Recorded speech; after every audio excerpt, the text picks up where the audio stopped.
Good evening, everyone, and welcome. My name is Dr. Chris Murphy, and I am one of the senior admissions tutors in the Department of Physics at the University of York. And my great pleasure to be able to welcome you to this, which is the fourth webinar of our winter webinar series. Before we get started tonight, there's a few technical things to cover. Firstly, if you're watching live, feel free to ask questions. You can do this by using the Q&A button, probably either at the bottom or the top of your screen, depending on what format you're using and what kind of device you're watching on. That's available throughout the event, so feel free to ask questions at any point during the event from now onwards, and we'll try and get to those at some point during this evening. If there's any technical problems that you have, such as loss of Wi-Fi, loss of connection, anything else like that, you can always rejoin the event using the original link that you got with your ticket. Remember that today's event is being recorded. That means that you can watch again.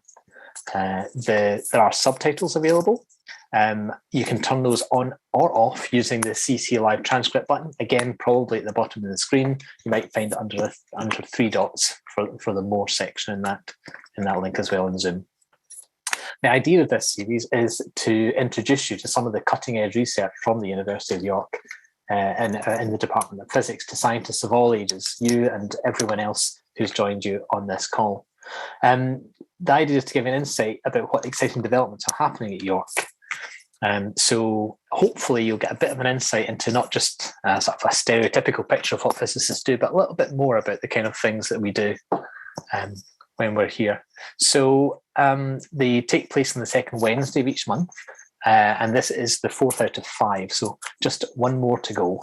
The last one is going to be next month. It will be Professor Marco Lucamorini, who will be talking about applications of quantum mechanics into new devices, such as new cutting-edge phones, and using quantum information, quantum technologies, in order to develop new consumer products.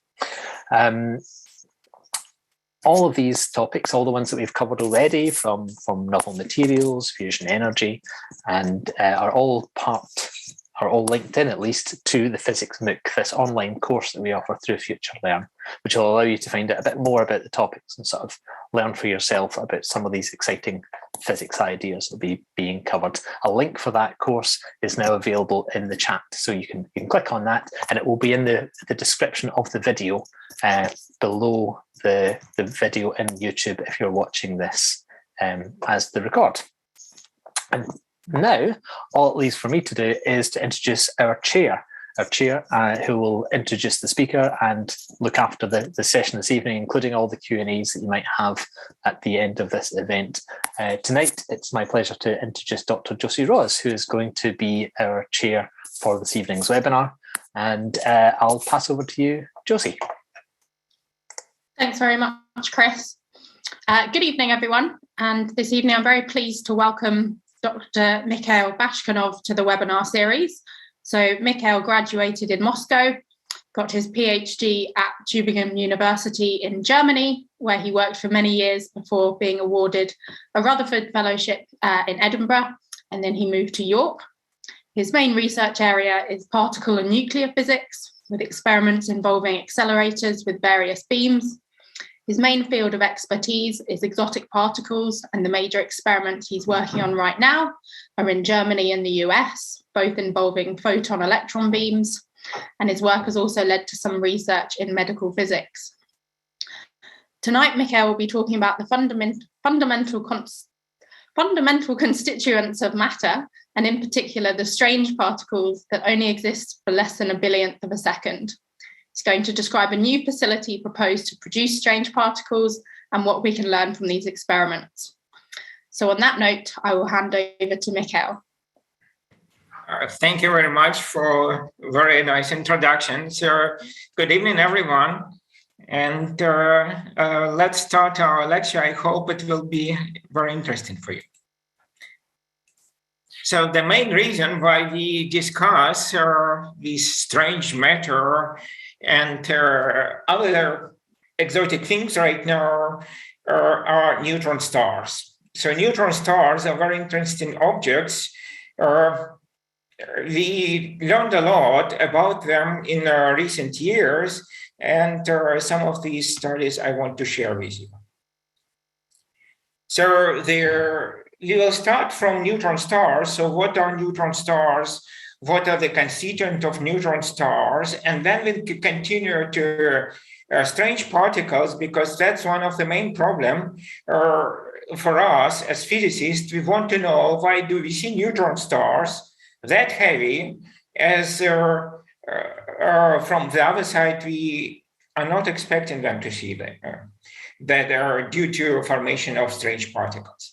So we will look up how these things are working, and finally we want to see the major experiments which we are planning to perform in the next couple of years, to figure out a lot more about physics of neutron stars, physics of strange matter, can it exist, cannot it exist, and so on.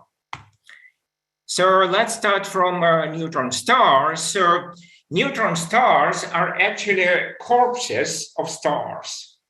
So we may have a star which live for quite a while, then it burn out of all of its fuel, explode as a supernova explosion, and then in very end, we have a neutron star, which is a very compact object. So the typical size of neutron stars is about 10-12 kilometer radius. So that is only slightly larger than York. But the mass of this object is fairly large. It's between 1 and 2 solar masses. There is no fuel, so this star does not burn, and it's fairly cold, but it is rotating. And by making rotation, it creates enormous magnetic fields, which can be observed by secondary effects. So neutrons, there are many observations on neutron stars, and it is appeared to be very simple to measure the mass of neutron stars, because if you have neutron star and another star orbiting around, then by measuring their orbits, you can easily determine what is the mass of neutron star. And on the right side of the slide, you see several observations from various methods. Most of them are binaries, different kind of binaries. What could be the mass of neutron stars? And you can see that most of these points lies around 1.5 solar mass. So that is the typical neutron star mass. So between 1 and 2 solar masses. The most heaviest neutron stars, which we know right now, lies around 2.1 solar masses. And we believe that it cannot be more heavy than 2.2 solar masses, roughly. Everything which is heavier is probably a black hole and not a neutron star. So determination of mass of neutron star is fairly straightforward. It's challenging, but it is doable. The determination of radius of a neutron star is a lot more challenging.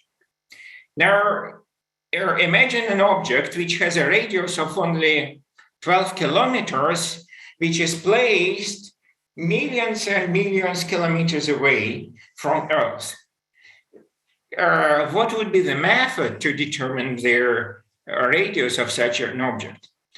Consider that you want to determine the thickness of a hair of an astronaut who is flying on top of your house 300 kilometers above. This task would be a lot simpler compared to measurement of the radius of neutron stars. Nevertheless, we had several measurements right now from a device called NICER, which you can see here. It was recently attached to a space station, and from there it performed several measurements. There are also other observations, but this one is the top device which helps us to measure the radius of neutron star. And from this, we know that the radius of neutron star should be around 12 or 13 kilometers. So how do we measure it? So remember that neutron stars are very fast rotating objects. And let's say at some point of time, you have a hot spot, a bright hot spot on the surface of neutron star. It can appear for different reasons. Now, if the star is rotating, then some of the time you see the hotspot because you are looking on neutron star, and that some of the time the hotspot will be at the other side. That's why you will see a brightness variation. And this brightness variation can be translated into a radius of neutron star. If you observe different hotspots at different time, you can accumulate this data, and finally you can extract what is the radius of neutron star. Very interesting method and a very funny way how to measure tiny thing which is located far away from you. So in recent years, we got a lot of information about it, and this is one of the good way how to measure the size of neutron star precisely. But that is not the only way. Another very interesting method is using gravitational waves. So you might hear in recent years, there were major breakthrough from gravitational wave observatories. The one called LIGO, another called Vigor. They are combined as one set of detectors. And these kind of things also can help us to determine neutron star mass and radius, and also it helps to determine us what is inside neutron stars. I just put here an example of a paper, a very famous paper, when people observed a gravitational wave signal from two neutron stars merging together in a spiral and finally merging together. So how does it happen? If we have two objects which are spiraling around, for example, two neutron stars, they will produce a gravitational wave signal. Since they lose energy by emitting gravitational waves, they are coming closer and closer to each other. And that's why their spiraling period changes, become shorter and shorter until they merging into one object and finally collapse, either forming a bigger neutron star or making a black hole. The black hole is the most likely event of this collapse. But we are interested in this spiraling region, because if you have an object which is fairly sizable, 10, 12 kilometer radius, and it's orbiting around another object of this stuff, both of these neutron stars are squeezed and stretched during this process, and by squeezing and stretching them, we can find out what is inside the neutron stars. If it's some stiff matter, then we would not expect too much of squeezing of neutron stars. If the matter is soft, then it should behave like a gummy. And that's exactly what we are trying to reconstruct right now using these gravitational wave observables. Right now, all of these laboratories are on upgrade, and they will start new type of measurement in December this year. So right now we have two devices in States and one device in Italy. And using these free gravitational wave telescopes, we can triangulate position of neutron star mergers, which can help us then also to see these normal telescopes. So far, we observed 1.5 event. I would say so. One is very good event. And another one, people are still debating, was it the two neutron star mergers, or was it neutron star merged with another black hole, or was it something else? But at least about one event, we are very confident. We also saw this event in telescope. It happened on 17th of August, 2017. And that's they get a lot of information combined with their other observations. Soon, in this new period, also in our laboratory in Japan, will start observation. So that will give us a lot better accuracy to determine position of mergers, and also will improve our resolution and distances to merge events. Now, out of these merging parameters, we can determine several things. And the most important for us is mass and radius relation for neutron stars. So if you plot mass to radius relation, so here it's shown the radius of neutron star versus mass of neutron star. So from mass observation, we know that the heaviest neutron stars can be around 2.1. These are these few lines from the heaviest neutron star we observed so far. And then from gravitational wave observation, from the spiraling, we also know that the radius for 1.4 neutron stars should be in this range between 11 and 13.6 kilometers. And their generally mass and radius of neutron stars should lie in this range. So gravitational wave, despite that we measured only one event, so far we know already that the mass of neutron star should not be larger than about 2.2 solar masses. Now, what do we want to learn? What do we really want to learn is equation of state. So equation of state, you may remember from your school tasks that equation of state describe their relation between pressure and density. So you press some object and see how it behaves under pressure. The same is happening with neutron stars. So we want to understand how matter inside neutron star behaves deep inside the neutron star. So is it stiff? So if we press, it pushes back, or if it just compresses if you would press. If you would add some matter to a neutron star, how this neutron star would behave. Will it become smaller or will it become larger?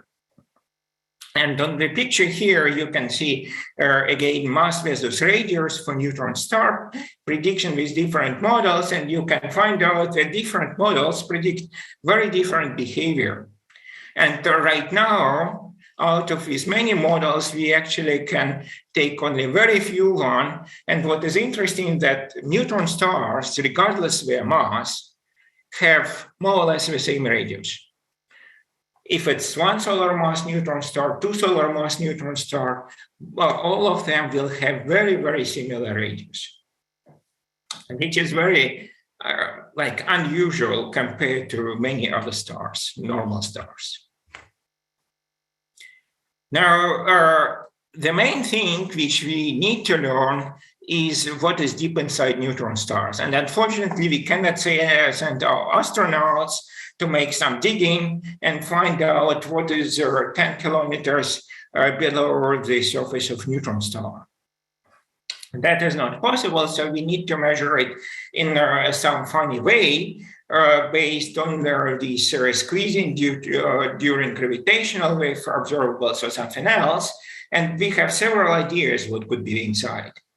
It can be just normal neutrons and protons. It can be various other particles. And that's what we are currently studying, how different particles can emerge under high pressure deep inside neutron stars. So what are the matter around us? So right around us, if we take everything, we have molecules. Molecules are made out of atoms. Atoms are essentially the clouds of electrons with tiny, tiny nucleus deep inside it. So the size of the nucleus is very small, and that means essentially all the matter around us is empty. If we look up on nucleus consists of protons and neutrons, and if we will magnify our glass even further, we will see that protons and neutrons are made out of quarks.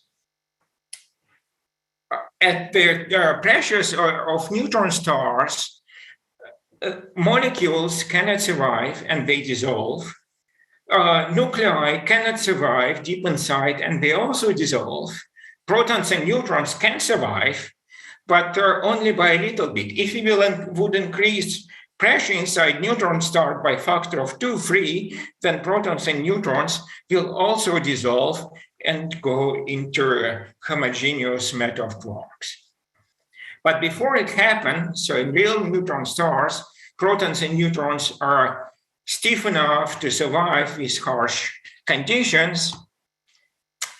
And that's why majority of the matter inside neutron stars is still made out of neutrons with some admixture of protons. So we have several different particles which we can consider, we can use in our hypothetical neutron stars. So on this slide, you see here standard model particles. So whatever we have right now is placed in this picture. So we have 6 quarks, and 5 of them we can use to build any kind of particles. Like in case of protons and neutrons, we use only 2 light quarks, but we also can use some other quarks, and the next heaviest quark is strange quark. So that's why one considers particles with strange quarks also to be produced inside neutron stars and to live there. We have several particles which corresponds to forces, like photon, which carries electromagnetic force, Z and W boson carries weak force, gluon carries strong force, and some other particles. But for us, the main thing are quarks, because quarks are responsible for their main mass of an object, including us. Now, there are very interesting things if we want to quantify different kinds of particles.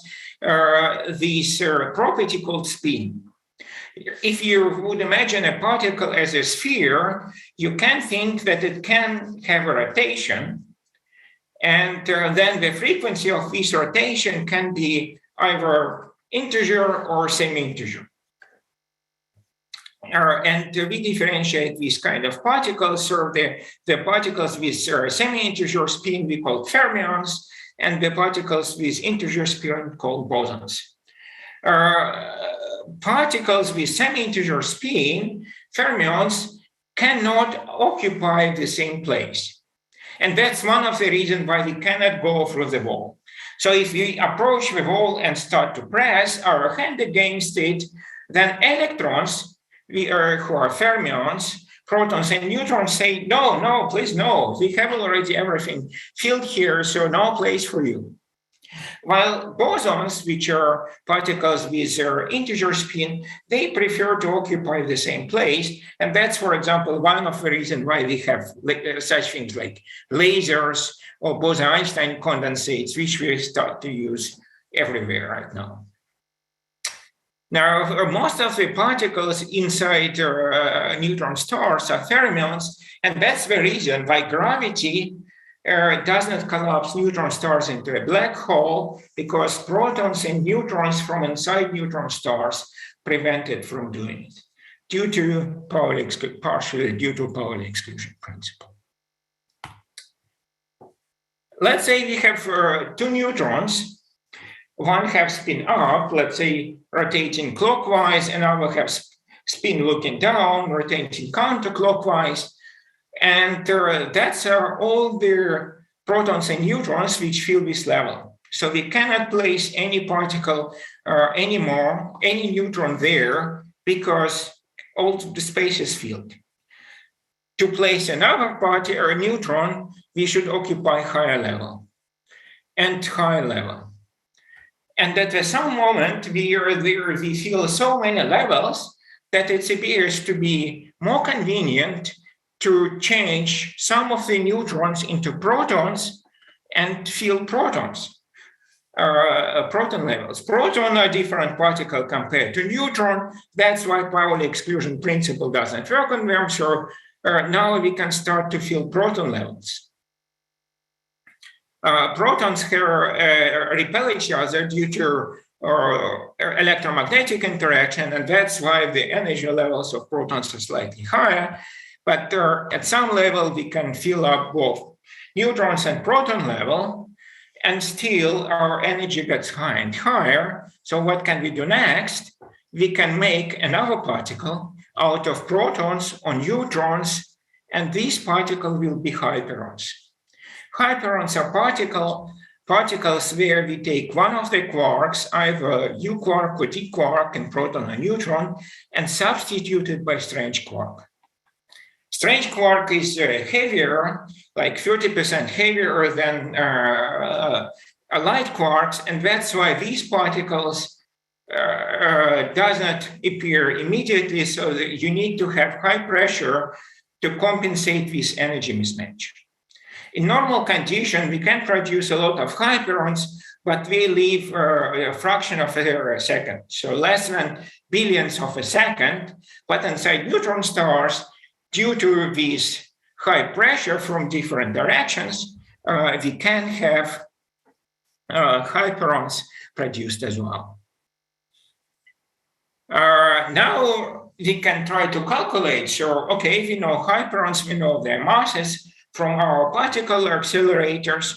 We know many of them, so we can calculate what should happen with neutron stars if we will allow it to produce hyperons deep inside under some pressure.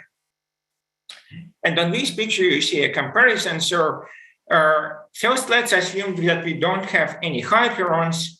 Then we will have an equation of state, which describes mass relation compared to radii as this green curve. So we can produce neutron stars as heavy as 2.4 solar masses. Now we allow hyperons to be produced here, and immediately we get restricted that our neutron stars cannot be heavier than 0.7 solar mass. You start to press, particles or neutrons and protons immediately start to convert into neutron stars. The object shrinks, go into a black hole, and you have collapse. How it can be overcome? We can find out that actually hyperons are sometimes repel protons and neutrons. And if we take into account this extra repulsion, then we can produce neutron star with a mass of about 1.4 solar mass, but not much more of it. So to understand the appearance of neutron stars with 2 or even higher solar masses, we need to understand how hyperons interact between each other and how do they interact with normal matter in more details. And for this, we will start several new experiments, which I will come up with later. Also, it has a very strong connection with early universe. So at early universe, at very beginning, shortly after Big Bang, we had a big soup of quarks. As the temperature dropped down, the heaviest quarks start to disappear. So first, the top quark, the most heaviest, disappeared, then bottom quark disappeared, charmed, and so on.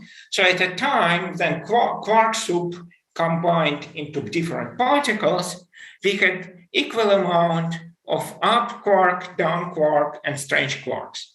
So actually 1/3 of the universe was strange. So more or less universe was full of hyperons, and the way it's cooled down at later stages is fully determined by the physics of hyperons.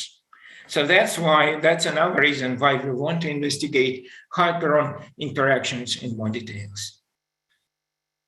Now, how do we do it? And that is not very simple. We plan to make an experiment at Jefferson Laboratory. It's located in United States, Virginia, and it uses 12 GeV electron accelerator. We can very easily accelerate electrons via stable particles. There is no problem to work with them. So you take an electron, you put it in this kind of horse ring, move it several times, accelerate to a fairly large energy, and send to a hole. So what happens next? Next, we want to transfer this electron beam into a photon beam. Typically, we use very thin foil, a few microns. Electrons decelerate in this foil and shine a photon. That's how photon beams are produced. However, in the usual experiment, the intensity of these photon beams are very small. And here we need to have very high photon intensity to produce a lot of hyperons later on. That's why we increase the thickness of this foil from a few microns to 2.5 centimeters. And now imagine you place huge electron beam on something which is by weight about 1 pound coin. And then all of the beam is more or less stopped or decelerate quite a lot in this target. It is copper target, so 2.5 centimeters long, a few millimeters in diameter, and you release 60 kilowatt of heat in this small piece of copper. You can blow it up in a second, so that's like 60 kettles for just a thing with the size of not much larger than a 1 pound coin. Another interesting thing that in addition to producing photons, these electrons knocking out protons and neutrons out of the target and create enormous radiations. So all you need in principle is a tiny, tiny target, but in reality, you need to put a lot of cooling to just prevent it from evaporation, and you need to surround it by enormous material to let people work in fairly distant regions. And all in all, you need about 100 tons of shielding, and most of these 100 tons of shielding is tungsten and a little bit of lead. So lead is melting too fast, so that's why tungsten is a lot better. It's also more dense. It will be a brightest man-made source when we will build it in 3 years roughly from now. Now, let's say we produced photons. So what do we do next with them? So we heat them to another target. So this time it's not a copper, but beryllium. And in this case, we can produce a strange particle. And in particular, we are interested in long-lived kaon. Long-lived, that's by particle physics point of view long. The life of these kaons is about 50 nanoseconds. So if you fly with the speed of light, this 50 nanoseconds would be enough to fly 15 meters. And that means long. Again, we have some technical challenges here. So right now, this target will have 6 kilowatt of heat, and it's slightly bigger. So it's not that big of a problem. Also, since we have a smaller beam of photons compared to beam of electrons, we need to have only 10 tons of shielding instead of 100 tons of shielding. And after that, we can produce a very nice beam of anti-kaons. And these anti-kaons contain strange quark.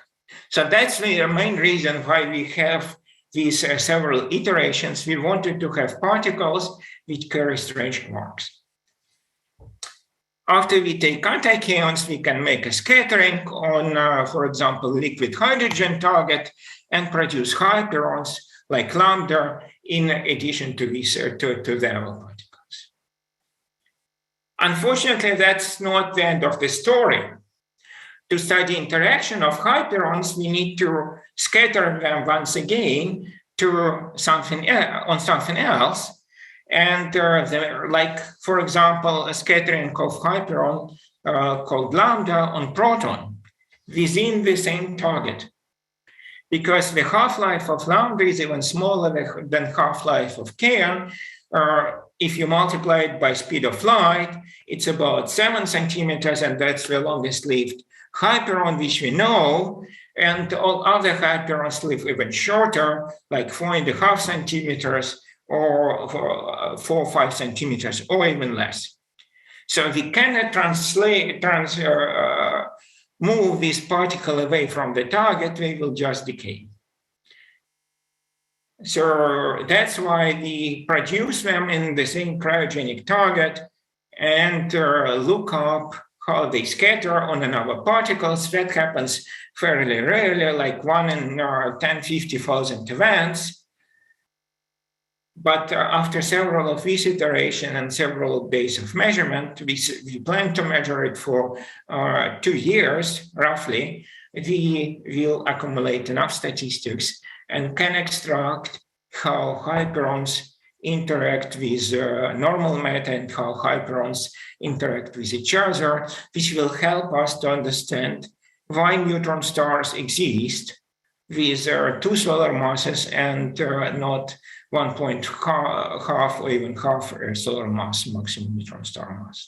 Also, it will help us to understand what happened at the very early stages of universe right after the Big Bang, and understand why universe cooled that fast and not slow and not faster. That is also a very interesting topic to study. Here the full picture of the experiment which we want to do. So we start with electron, compact photon source, given photons produce kaons, and then measurement. The experiment by itself, called GlueX, is a very nice detector. The main reason for this detector to be built was a study of other exotic particles, but we will use it to measure Hyperons and Hyperon interaction. With this, I come to a conclusion. So we have a lot of new techniques, and neither of these techniques are simple. So we have gravitational wave observatory, which takes kilometers and which are extremely precise. We have new astronomical measurements from detectors like NICER or new telescopes. We have new accelerator techniques, and all of them are fairly complicated, but they can produce very precise and very interesting results. And you can join it and also make your own discovery in the near future. So there are a lot of space and plenty of topics to be explored to make your own discovery. And we hope to learn a lot more about neutron stars and early universe based on these experiments. So thank you very much, and I hope it was clear. So do you have any questions?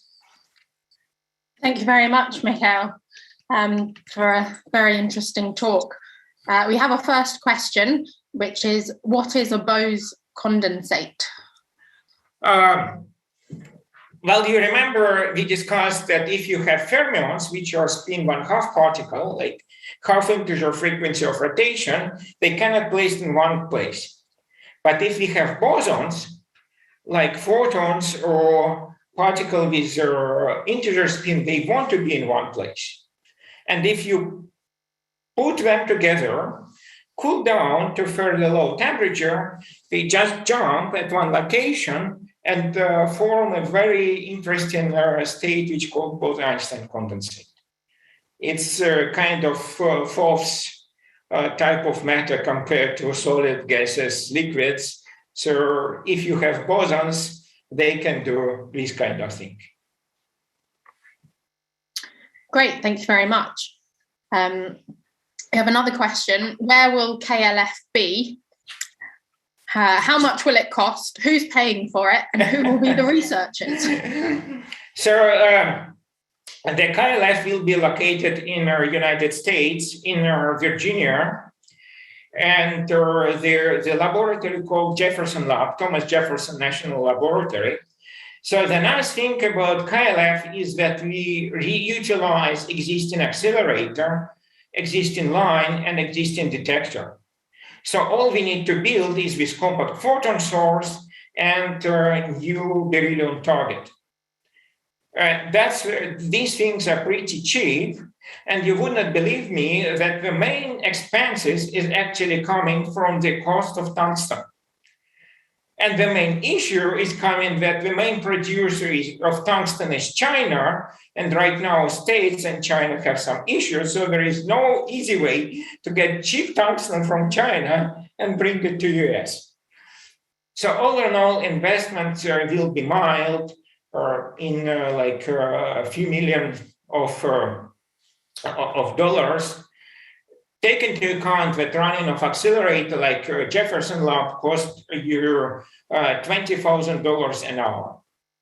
So in this sense, just something like $10 million, that is not a big investment. So recent upgrade of Jefferson Lab cost the US government about 300 millions. Now, who will pay? So largely it will be paid by US government, but also by other universities who are involved. So for example, different universities who plan to make a measurement will build different equipment. For example, York is supposed to build flux monitor to monitor how many kaons do we produce in our measurements. Some other universities will build another part, so it's spread over all people who want to perform measurements there. And all in all, the prices for each and single university or country is not that large. Again, the main price is coming from tungsten. So if you have 100 tons of tungsten and you can borrow it to me, I will really appreciate it. Okay, the final part of that question was who will be the researchers? So is that from the different universities that you were talking about? It's different universities from all around the globe. So there are a lot of people from States. In UK, there are several universities who will make studies there. Germany, France, Italy, Japan, China. So a lot of countries and a lot of universities. Great. Okay, another question. How do you tell if a neutron star has only one bright spot or something like a string of bright spots if you're calculating its rotation speed?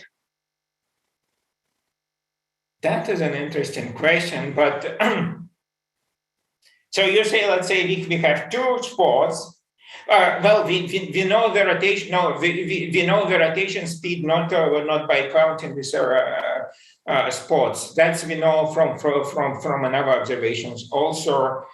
So we usually have a lot of bright star from, let's say, north and south poles, and by rotation, we can find out what is their rotating velocity of neutron stars. So the velocity of rotation we know before we make a measurement of bright spots. But now well, even if you have several bright spots, it doesn't happen all the time. So what can make us a trouble if we have always two bright spots appear at the same time. That can make our life difficult, but since the other side of neutron star does not know what happens on the other side, that shouldn't be a big problem. So if we look up for several of such bright spots in different days, then all of these kind of events should be averaged out. Okay. Should the degeneracy pressure of Hyperon be higher than neutron? Because this student said they expected a compact object made of Hyperon to be more massive than a neutron star. Yes, you may expect it to be more massive. Unfortunately, it will be also smaller. So you cannot make, so the density of matter with Hyperons is larger compared to matter with just protons and neutrons. So the object with Hyperons is more dense, but then if you make it with two solar masses, the radius of this object becomes very small and it just collapses into a neutron star. So anything above 1.4 solar mass these Hyperons will create so much pressure in density inside that it will just collapse into a black hole. And that's the problem. Okay, and so what creates the bright spots on a neutron star? Well, there are several possibilities. The simplest one, if you have some gas around, let's say from a neighboring companion, and that fall down onto a neutron star, you have high gravitational pressure, then this gas start to perform nuclear fusion, and that gives you light. So you just borrow some matter from a neighboring star and start to burn it on the surface of neutron star. That gives you light. Okay, so assuming that KLF, we get the tungsten that we'd like from China, when would you expect to start getting some results from it? We plan to build this, all the equipment we need by the end of 25. In 26, start to make first test, and then immediately after to make measurements. So 26, 27, maybe first part of 28, we should already have data, and the results should come immediately. Okay, so for any students listening, that's prime time for you to have embarked on your physics degree and be involved in the field. And so what are you kind of expecting to see from the first results? Well, a very first results would probably wouldn't be linked to hyperon-nucleon interaction, because that is fairly difficult topic. However, we expect to produce a lot of other strange particles because we have a very nice Kaon beam, and we expect to discover about 50 to 60 new particles. And that is a lot simpler compared to looking for hyperon-nucleon interactions. So these kind of things will come in 2-3 months after you start the measurement. And these are probably would be the first results. With Hyperon stuff, we would need a couple of years to figure out all of the systematical uncertainties. So you say 50 to 60 new types of particle. Is that new? New particles, yeah. And is that because they're heavier than other ones produced? What is it about this detector that can detect these that no other detector would have done before? So most of accelerators use things like photons, electrons, or protons to produce other particles. And all of these photons, electrons, or protons does not contain strange quarks. Now, Kaon beam have strange quarks. That's why it is a lot easier for us to produce strange particles with Kaon beam compared to any other experiments. And that is why we knew a lot of particles with light quarks. We meanwhile know quite a lot of particles with charm quarks, but particles with strange quarks, we didn't have that many. And since we will have new Kaon beam, we plan to discover a lot of them, and we know roughly what should be their masses, what should be their properties. We learned a lot from our history with light quark measurements. So now we're just waiting to switch on accelerator and start get new particles. That's very exciting. And how do you go about naming these new particles? That's very unfortunate actually for students, because there is a predefined way how to name particles, depends on their properties. So okay. Even if you discover a new particle, it has already a name long ago. Okay. Sorry. So another student has asked, so you say on the slide for KLF, it described the detector as producing Kaon antiparticles rather than simply Kaon particles. Is there any reason for this, or are anti-kaons merely easier to produce? That's a very good question. So actually you can produce both kaons and both anti-kaons. Now, for historical reasons, a particle which carries strange quark called anti-kaon, and a particle which carries anti-strange quark called kaon. Since we want to produce Hyperons, particle with strange quark, we only interested in anti-kaons and not in kaons. That is like a little bit confusing, but that's history. The same is like electron charge or minus, not plus, these kind of things. So anti-kaons are good stuff with strange quarks inside. Okay, and this is a question that's come up for some other types of physics in the past. How will the system go about storing all the different data that's being produced? Does it reject things that it doesn't think as showing strange particles and delete that data, or is it all stored somewhere? Well, usually it is a problem for many of accelerators. Let's say in normal accelerators, you produce, or let's say, million events per second.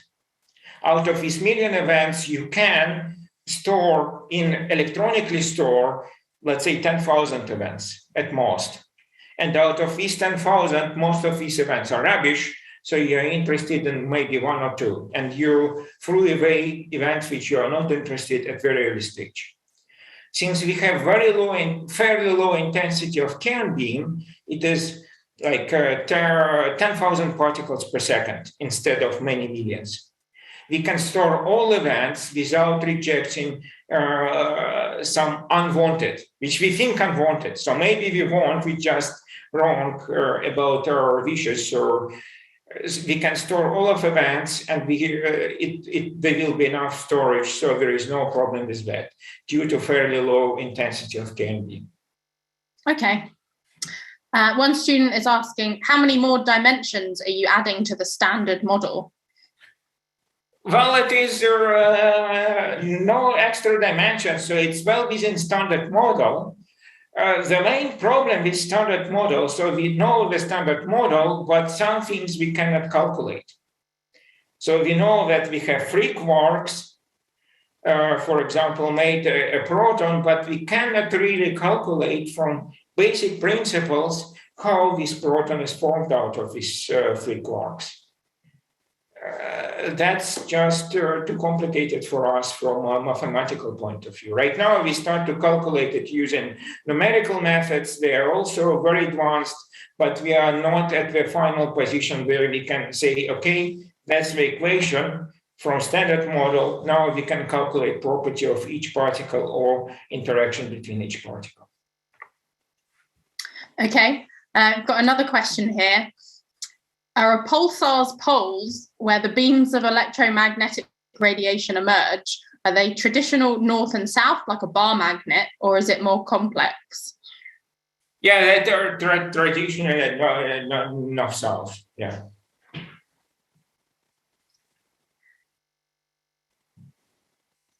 Okay, and can you think of any potential applications then for this work in the future, depending on what is detected by KLF? Actually, yes. Well, maybe. So we don't know. But for example, one of the reasons why we are interested in these Hyperon interactions, people predict that actually you can form something like nuggets out of this strange matter. And these nuggets can be dark matter. We don't know if it is true or not, but if it is true, there is somewhere in space flying a lot of nuggets made out of strange quarks, which we can take, catch it, and use for many other reasons, like a good source of energy or something else to produce new materials. Right now, we don't know if they can be formed or if it can not be formed. And that depends on how strong hyperons interact between each other. What is the equation of state for hyperonic matter? But that is one of the possibilities proposed long ago, and we still don't know the answer. Okay, so you're saying that could be produced at KLF, or? Well, the strange matter we cannot produce at KLF. So for this, you need a lot of strange quarks just in one place, and we have like 10,000 cairns per second, so that's nothing. You need millions of them in a fraction of a second. But what we can do, we can reconstruct what is the interaction between different strange particles. And that should help us to understand, can we form these blobs of strange matter, or if it is completely ruled out. Okay, so we've got a question that if these nuggets of strange matter are potentially responsible for dark matter, would they all have been produced early in the universe, near the time of the Big Bang, or gradually across the history of the universe? Yes, they're supposed to be produced very early after Big Bang. So I mentioned maybe very briefly, so in very early times, we had quark soup. And at the time, when these quark soup become particles, we have equal amount of up, down, and strange quark.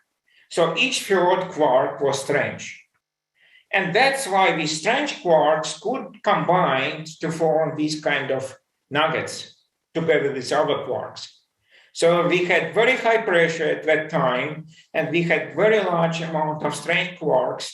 That's why it was fairly simple for them to combine in some small objects. Okay, great. Thank you very much, Mikhail, for answering so many questions from the students. So thank you very much for coming along this evening. Just a reminder to all viewers that the recording of this event will be available on the Department of Physics YouTube channel, and a link will be sent to all ticket holders. And if you'd like to find out more about this and other research taking place here in the Physics Department, a link to our online course with FutureLearn has been shared in the chat. So thank you very much, everyone, for joining us this evening, and I hope you have a wonderful evening.